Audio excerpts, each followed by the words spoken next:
wanted was a woman who could be friends with her male partner and not have that kind of ongoing sexual tension that you always get when you have a male and female cop on stakeout, or you know, all books with a male and a female cop.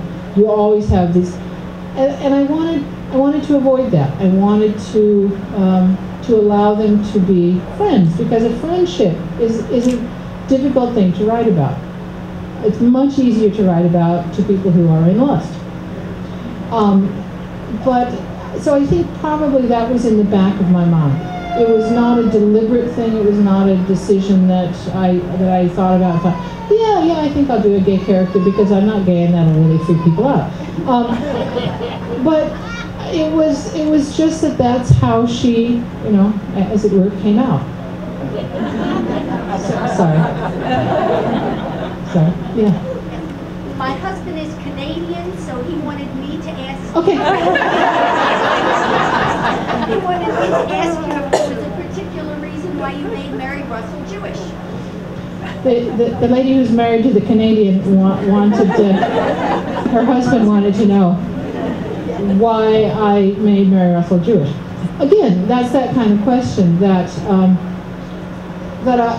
I'm not sure exactly why, except she was. Again, looking back, I was probably aiming at, here is a young woman who is isolated by being an orphan, living with a relative whom she detests, in a country she doesn't really know, and of a community that is very distinct in Britain. I mean, the Jewish community traditionally in Britain is a very different thing from that of the United States. I mean, the United States, you know, Jews have a definite role that people understand. In England, they tend to be much more apart, and especially in the 20s. I mean, in the 20s, you know, they were very much an isolated minority. So here's Russell, an isolated individual in all kinds of ways, when she comes across this gray-haired man on the Downs.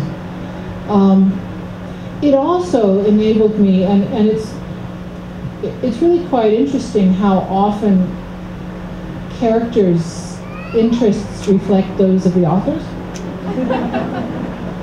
That my background is academic theology. I have a master's degree in Old Testament theology. And so it enables me to play with a lot of the ideas that fascinated me when I was doing my degree, and to put them in the hands of Russell, who also has this coincidental interest in Old Testament theology. So when she, for example, when she tutors a woman who is the head of a religious and social group in London, her topic that she mostly is talking about is feminine aspects of God. And it's the Old Testament because that's what she knows better.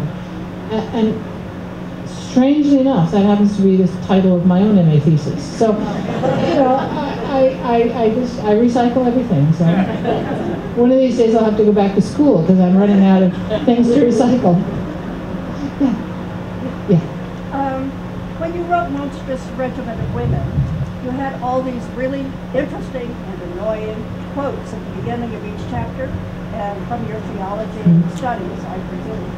Had you collected them as you went along, or did you go back and find them? The question is, in the chapter headings in A Monstrous Regiment of Women have quotes and epigrams from various sources, and the lady wants to know if I had them and had been brooding on them my entire life, or whether I just dragged them together for the purpose. Some of them were ones that I had known before, and indeed the title of that book was one that I had long wanted to make use of. It was John Knox wrote a treatise against women rulers. He thought women had no right to rule over men.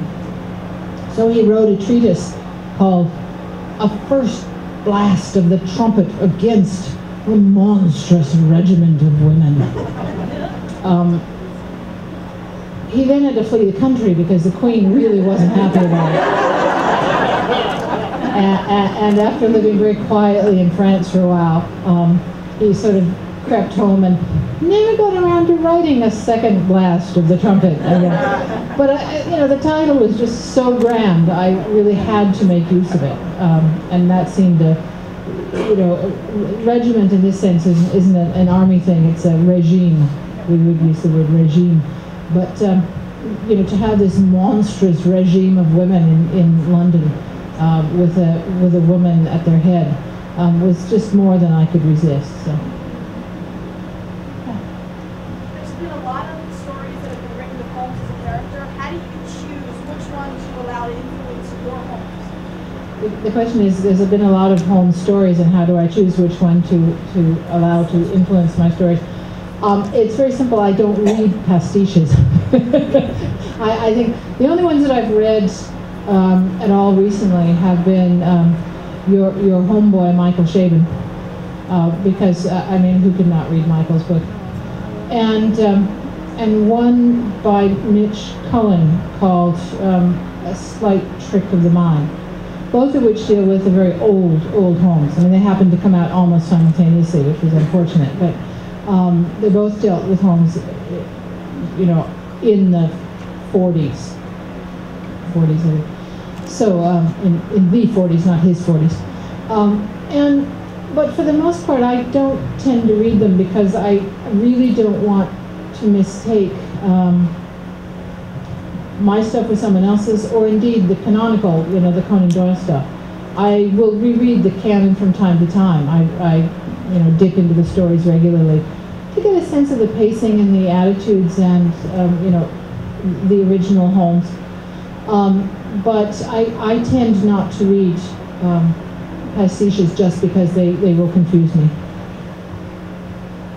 My little brain is easily confused. And I think it's in Monstrous Regiment. Mary goes to a house party at a country somewhere, and she enters a room where a man's dancing. And you comment on his fun with the other back and his beautiful hands. Is that the The question is in one of the books, which is A Letter of Mary. okay. She goes to a house party and finds someone playing is it a clavier or a harpsichord? I can't remember. Yeah, he was playing a keyboard, and he has a finely tailored back and a monocle, and his name is Peter. So yes, the problem is that the Lord Peter character is indeed under copyright, and the estate was really they didn't think it was funny at all. I think because at the same time Jean Patton Walsh was doing her, and I think they really didn't want to do any conflict there. So they got in touch with me and said, please don't do this, and I said I shan't.